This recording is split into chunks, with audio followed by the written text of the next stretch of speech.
Hello student, मैं हूं अरशद खान और आज हम स्लाइड नंबर 4 में 12th फिजिक्स का यूनिट नंबर फर्स्ट इलेक्ट्रोस्टैटिक्स के चैप्टर नंबर 1 इलेक्ट्रिक फील्ड का एक टॉपिक अध्ययन करेंगे जो है units and measurement of electric charge. विद्युत आवेश के मात्रक और मापन के बारे में पढ़ेंगे। तो सबसे पहले देखिए विद्युत आवेश के मात्रक क्या होते हैं। हम सभी जानते हैं कि विद्युत धारा एसआई पद्धति की मूल राशि है और विद्युत धारा जो है वो आवेश प्रवाह की दर होती है। तो यहाँ से आवेश बन जाता है विद्युत धारा गुणा समय Q बराबर I इंटू टी। विद्युत धारा का मात्रक एम्पियर है और समय का मात्रक सेकंड है, इसलिए अंतरराष्ट्रीय या एसआई पद्धति में विद्युत आवेश का मात्रक होता है एम्पियर इंटू सेकेंड। लेकिन इसे कूलाम के सम्मान में कूलाम कहा जाता है। कूलाम एक वैज्ञानिक हैं जिन्होंने स्थिर आवेशों के मध्य लगने वाले विद्युत बल के बारे में बताया है, तो उनके सम्मान में इसे कूलाम कहते हैं। सीजीएस पद्धति में विद्युत आवेश के मात्रकों को दो भागों के रूप में पढ़ा जाता है कि अगर आवेश स्थिर है तो ये स्थितिकी का मात्रक काम में लिया जाएगा और अगर आवेश गतिशील है तो ये गतिकी का मात्रक काम में लिया जाएगा। क्या है ये मात्रक? स्थिर अवस्था में हम ESU के रूप में विद्युत आवेश को मापते हैं। इसका मतलब है इलेक्ट्रोस्टैटिक यूनिट, स्थिर वैद्युत इकाई। इसे अन्य नामों से भी जाना जाता है, इसे हम स्टेट कूलाम भी कहते हैं और इसे हम फ्रैंकलिन भी कहते हैं, फ्रैंकलिन नामक वैज्ञानिक को सम्मान देने के लिए। जो एक ESU या फ्रैंकलिन या स्टेट कूलाम का मान होता है वो 1/3 × 10⁹ कूलाम होता है, यानी कि एक कूलाम में 3 × 10⁹ स्टेट कूलाम होते हैं।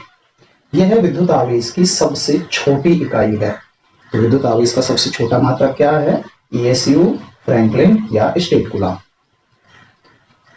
गतिक अवस्था की बात करते हैं कि जब आवेश गति करता है तो हम जानते हैं कि आवेश प्रवाह की दर विद्युत धारा है और विद्युत धारा का चुंबकीय प्रभाव होता है, तो वहां चुंबकीय क्षेत्र उत्पन्न हो जाता है। इसलिए हम EMU में इसे मेजर करते हैं। EMU का मीनिंग है इलेक्ट्रोमैग्नेटिक यूनिट, विद्युत चुंबकीय इकाई। इसका भी एक अन्य नाम है, इसे एब्सोल्यूट कूलाम के नाते एब कूलाम कहा जाता है और ABC के रूप में लिखते हैं। एक EMU या एब कूलाम का जो मान होता है वो 10 कूलाम के इक्वल होता है, तो इससे यहाँ 1 कूलाम बराबर हो जाता है 1/10 एब कूलाम। विद्युत आवेश का एक और अन्य इंपॉर्टेंट मात्रक है फैराडे। ध्यान दीजिएगा, फैराडे, जबकि फैराड जो है वो विद्युत धारिता का मात्रक होता है और फैराडे विद्युत आवेश का मात्रक होता है। 1 मोल इलेक्ट्रॉनों पर उपस्थित आवेश की मात्रा को 1 फैराडे कहते हैं। 1 मोल मतलब 1 आवोगाद्रो संख्या 6.023 × 10⁻23 इलेक्ट्रॉनों के ऊपर उपस्थित आवेश, और एक आवेश पर होता है 1.6 × 10⁻19 कूलाम। तो अगर हम इस गुणा को करते हैं तो लगभग हमें 1 फैराडे का जो मान है वो 96,500 कूलाम के बराबर प्राप्त होता है। फैराडे जो है वो विद्युत आवेश का सबसे बड़ा मात्रक है। यहां से अगर हम 1 कूलाम निकालें तो वो हो जाएगा 1/96,500 फैराडे। तो अगर हम इन सभी मात्रकों में एक संबंध निकालें तो एक इंपॉर्टेंट संबंध निकल कहता है कि 1 कूलाम बराबर होता है 3 × 10⁹ फ्रैंकलिन ESU या स्टेट कूलाम के, जो बराबर होता है 1/10 EMU या एब कूलाम के, जो अगेन बराबर होता है 1/96,500 फैराडे के। ये विद्युत आवेश के मात्रक हैं। इसमें हमें यह भी ध्यान देना है कि विद्युत आवेश का बड़ा मात्रक, सबसे बड़ा मात्रक फैराडे है, लेकिन कूलाम जो है वो भी अपने आप में बहुत बड़ा मात्रक है। हम एक न्यूमेरिकल में देखेंगे बाद में कि 1 कूलाम आवेश प्रवाहित होने के लिए 6.25 × 10⁻28 इलेक्ट्रॉनों को प्रवाहित होना होता है। जब इतने इलेक्ट्रॉन प्रवाहित होते हैं तब जाके 1 कूलाम आवेश प्रवाहित होता है। तो इसलिए कूलाम जो है वो भी अपने आप में विद्युत आवेश का एक बड़ा मात्रक है, परंतु सबसे बड़ा नहीं, सबसे बड़ा फैराडे है। तो इसलिए हम व्यवहार में विद्युत आवेश को मिली कूलाम, जिसका मतलब होता है 10⁻³ coulomb, micro coulomb 10⁻⁻6 coulomb, nano coulomb 10⁻⁹ coulomb या फिर पिको कूलाम 10⁻12 कूलाम में भी प्रदर्शित करते हैं। जब भी आवेश गति करेगा तो उस टाइम हम मात्रक एब कूलाम काम में लेंगे। तो हम जानते हैं कि विद्युत धारा आवेश प्रवाह की दर है, यानी कि आवेश गति करता है। हम ये भी जानते हैं कि विद्युत धारा का एसआई पद्धति का मात्रक एम्पियर है। लेकिन विद्युत धारा का सीजीएस पद्धति का मात्रक देखें तो वो होता है एब कूलाम, जिसे हम बायोट के नाम पर इसे रखा गया है, जिसे BIOT, टी इसमें साइलेंट होने के कारण BO या बायो पढ़ते हैं। तो जो एक बायो होता है यानी कि एक एब एम्पियर होता है वो 10 एम्पियर के तुल्य होता है। कैसे, थोड़ा समझिएगा। तो हम कह रहे हैं धारा आवेश प्रवाह की दर है। धारा का SI पद्धति का मात्रक हुआ 1 एम्पियर, कूलाम का बन गया आवेश का 1 कूलाम और समय का 1 सेकंड। तो 1 एम्पियर जो है वो 1 कूलाम बटे 1 सेकंड के बराबर है। अगर हम यहाँ से कूलाम को रिप्लेस कर दें सीजीएस पद्धति के गतिशील अवस्था में मात्रक में, तो हमें मिलेगा 1 कूलाम बराबर 1/10 EMU या एब कूलाम। तो ये बन गया 1/10 एब कूलाम बटे 1 सेकंड। ये जो एब कूलाम बटे सेकंड है इसको कह रहे हैं हम बायोट या बायो। तो यहां से बना हमारे पास 1/10 बायो बराबर 1 एम्पियर। क्रॉस मल्टीप्लिकेशन से बना 1 बायो बराबर 10 एम्पियर। इसलिए याद रखना है कि विद्युत धारा का सीजीएस पद्धति का मात्रक बायो या एब एम्पियर होता है और 1 बायो या 1 एब एम्पियर में 10 एम्पियर होते हैं। ठीक इसी प्रकार जब हम स्थिर अवस्था में आवेश को सीजीएस पद्धति में बदलना चाहेंगे तो उस टाइम हम स्टेट कूलाम या EMU या फ्रैंकलिन का उपयोग करेंगे, जो हम कूलाम के नियम के अंतर्गत समझने का प्रयास करेंगे। इसके बाद चलते हैं कि विद्युत आवेश की विमाएं कैसे परिकलित की जाएं। तो विमाएं निकालना बड़ा आसान है कि विद्युत धारा की परिभाषा से I बराबर Q/T था, तो यहां से Q बराबर बना I × T। यहाँ I और T विद्युत धारा और समय दोनों मूल राशियां हैं, तो इसलिए कूलाम बराबर बन गया एम्पियर × सेकंड। विमा के रूप में लिखना चाहें तो I विद्युत धारा के लिए एम्पियर तो E⁻1, समय सेकंड के लिए टाइम तो T⁻1। द्रव्यमान और लंबाई है नहीं, तो हम लिख सकते हैं कि जो Q की विमाएं होंगी, विद्युत आवेश की विमाएं होंगी, वो होंगी M0, L0, T1, A1। ये विद्युत आवेश की विमाएं हैं। थर्ड पार्ट पर चलते हैं, विद्युत आवेश का संसूचन एवं मापन। विद्युत आवेश को संसूचित एवं मापित करने के लिए कई तरह के उपकरण विद्यमान हैं, जैसे विद्युतदर्शी, इलेक्ट्रोमीटर, वोल्टामीटर। ध्यान दीजिएगा, वोल्ट मीटर विभवांतर को मापता है, जबकि वोल्टामीटर विद्युत आवेश के मापन के लिए प्रयुक्त किया जाता है। और प्रेक्षेप्य धारामापी। यहाँ हमें विद्युतदर्शी पढ़ना है, विद्युतदर्शी का एक रूप पढ़ना है स्वर्णपत्र विद्युतदर्शी। ये बहुत ही संवेदनशील उपकरण है और इससे हम मुख्यतः विद्युत आवेश का संसूचन करते हैं। तो इसकी संरचना और कार्यविधि को समझते हैं। जैसा कि चित्र में प्रदर्शित किया गया है, इसमें सबसे पहले एक पारदर्शी पात्र लेते हैं, जैसे कांच या पारदर्शी प्लास्टिक की बोतल। उसके अंदर एक धात्विक छड़ डालते हैं, धातु की बनी हुई छड़ डालते हैं, उदाहरण के लिए कॉपर की छड़ डाल दी। ऊपर संपर्क बेहतर तरीके से बन जाए किसी वस्तु का, इसलिए उसके ऊपर धात्विक घुंडी या धात्विक डिस्क बना देते हैं। इस छड़ के निचले सिरे पर 2 स्वर्ण की सोने की संकीर्ण पत्तियों को चित्रानुसार जोड़ते हैं। अब हम सभी लोग जानते हैं कि सर्वाधिक चालकता जो है वो चांदी की होती है, लेकिन हमने फिर भी यहाँ चांदी प्रयुक्त नहीं की। दूसरे नंबर पर अगर हम आते हैं तो चालकता कॉपर की होती है, लेकिन यहाँ कॉपर भी प्रयुक्त नहीं किया गया। तो यहाँ सोने की पत्तियां लेने के कारण ही इसका नाम स्वर्णपत्र विद्युतदर्शी है। और सोने की पत्तियां लेने का मुख्य कारण है कि सोने की बहुत पतली लेयर बनाई जा सकती है, पहला पॉइंट। और दूसरा पॉइंट, सोने की तन्यता बहुत अधिक होती है।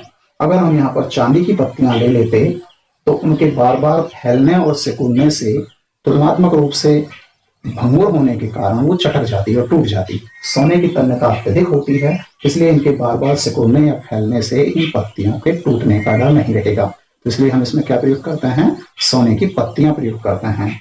इसमें हम देखकर, पारदर्शी पात्र होने के कारण देखकर ये बता पाते हैं कि वस्तु आवेशित है या नहीं, इसलिए इसके साथ में दर्शी वर्ड भी जुड़ गया है। तो इसका पूरा नाम बन जाता है गोल्ड लीफ इलेक्ट्रोस्कोप या स्वर्ण पत्र विद्युतदर्शी। संरचना पे आगे बढ़ते हैं। तो हमने क्या किया, एक पारदर्शी पात्र लिया, उसमें एक धात्विक छड़ डाल दी। छड़ इसमें आसानी से रुक जाए इसलिए कुछ चालक कॉर्क इसके मुंह पर लगा दिया। छड़ के ऊपरी सिरे पर एक धात्विक घुंडी या डिस्क जोड़ दी ताकि वस्तु का संपर्क आसानी से हो सके। और निचले सिरे पर 2 सोने की संकीर्ण पत्तियां जोड़ दी। ये इसकी मुख्य संरचना है। हालांकि भी इसकी संरचना में मैंने एक अतिरिक्त बिंदु भी दर्शाया है, यहाँ अंशांकित पैमाना, लेकिन उसका क्या उपयोग है उसे अंत में देखेंगे। और यहाँ पर इसे अर्थिंग भी कर दी जाती है, भू संपर्क भी दे दिया जाता है। वो इसलिए होता है कि बाई चांस इस कांच की बोतल के ऊपर, पात्र के ऊपर कोई अतिरिक्त आवेश आ जाए तो उसके झटके से बचने के लिए अर्थिंग कर दी जाती है ताकि वो पृथ्वी में चला जाए। अब कार्यविधि की बात करते हैं। तो जिस वस्तु पर हमें ये चेक करना है कि वो आवेशित है या नहीं, अगर आवेशित है तो उस पर लगभग कितना आवेश है, उसे सबसे पहले हम इस धात्विक घुंडी से संपर्क कराते हैं। इस घुंडी और छड़ के चालक होने के कारण उस वस्तु का कुछ आवेश तत्परता से इस छड़ पर चला जाता है और ऊपरी सतह पर प्रवाहित होता है। और क्योंकि सोना भी एक बेहतर चालक है तो वो पहुंचते पहुंचते स्वर्ण पत्रों पर पहुंच जाता है। जब दोनों स्वर्ण पत्रों पर वह आवेश पहुंचता है तो दोनों पत्तियों पर समान प्रकृति का आवेश आता है। और हम जानते हैं कि समान प्रकृति के आवेश एक दूसरे को प्रतिकर्षित करते हैं। सजातीय आवेशों के मध्य प्रतिकर्षण होता है तो ये पत्तियां फैलने लगती हैं। अगर ये पत्तियां फैलती हैं तो हम इसका अर्थ ये लगा लेते हैं कि वस्तु आवेशित है। अगर नहीं फैलती हैं तो हम ये अर्थ लगाते हैं कि वस्तु निरावेशित है। इससे हम ऋणावेशित वस्तु को भी चेक कर सकते हैं। प्रोसीजर सेम है। जैसे ही हम ऋणात्मक वस्तु को यहाँ संपर्क कराएंगे, नेगेटिव आवेश इस धात्विक घुंडी से छड़ पर और छड़ से होते हुए पत्तियों पर पहुंचेगा। इधर भी नेगेटिव आएगा, इधर से भी नेगेटिव आएगा और अभी भी दोनों में क्या होगा, रिपल्सन होगा। इसलिए हम ये भी ज्ञात कर लेंगे कि इस वस्तु के ऊपर आवेश है। अगर हमें आवेश की प्रकृति जाननी हो तो उसके लिए हमें पहले से एक ज्ञात आवेश की वस्तु हमारे पास तैयार होनी चाहिए। उदाहरण के लिए हमारे पास पॉजिटिव आवेश की वस्तु विद्यमान है तो हम सबसे पहले क्या करते हैं, उस वस्तु को संपर्क कराते हैं। पत्तियां आवेश आ जाने के कारण कुछ फैलती हैं। उदाहरण के लिए इसी को मान लेते हैं कि हमने इसको संपर्क कराया और +4 इधर, +4 इधर और +8 के कारण पत्तियां कुछ मात्रा में फैल गई। अब हमने क्या किया, दूसरी वस्तु को संपर्क कराया। अगर दूसरी वस्तु भी धनात्मक है तो यहाँ धनावेश बढ़ेगा। उदाहरण के लिए +6 हो गया तो परिमाण बढ़ने से वो एक दूसरे को अधिक रिपेल करने लग जाएंगे, यानी पत्तियां और फैल जाएंगी। तो अगर और फैल रही हैं तो हम कहेंगे कि जो हमारा ज्ञात आवेश था उसी की जाति का सजातीय आवेश हमारा अज्ञात वाला है।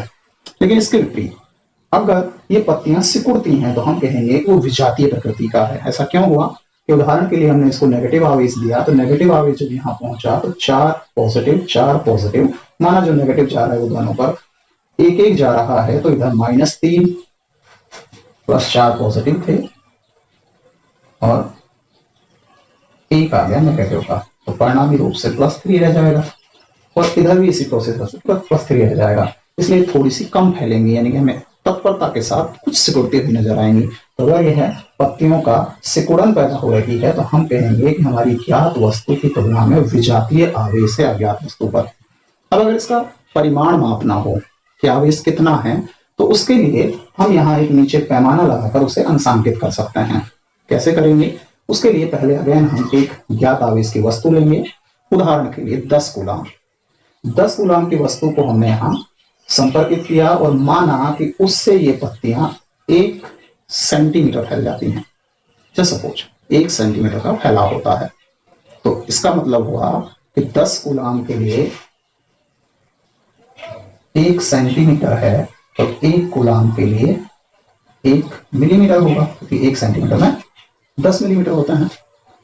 चेक करने के लिए हमने देखा कि हमारे पास 5 कूलाम की वस्तु है और उसे संपर्कित करके देखा तो हमने पाया कि 5 मिलीमीटर फैल जाती है।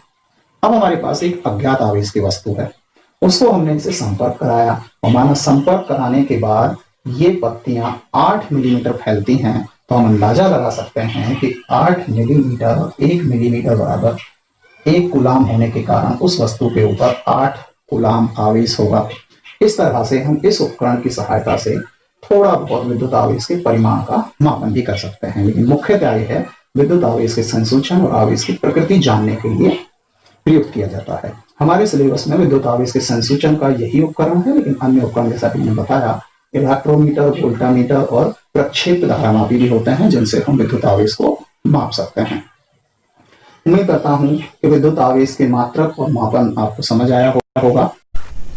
अगर आपको वीडियो पसंद आया हो तो इसे लाइक कीजिए, अपने दोस्तों के साथ इसे शेयर कीजिए।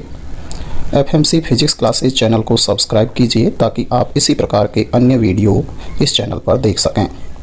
बेल आइकन दबाइए ताकि नए वीडियो का नोटिफिकेशन आपको सबसे पहले मिल सके।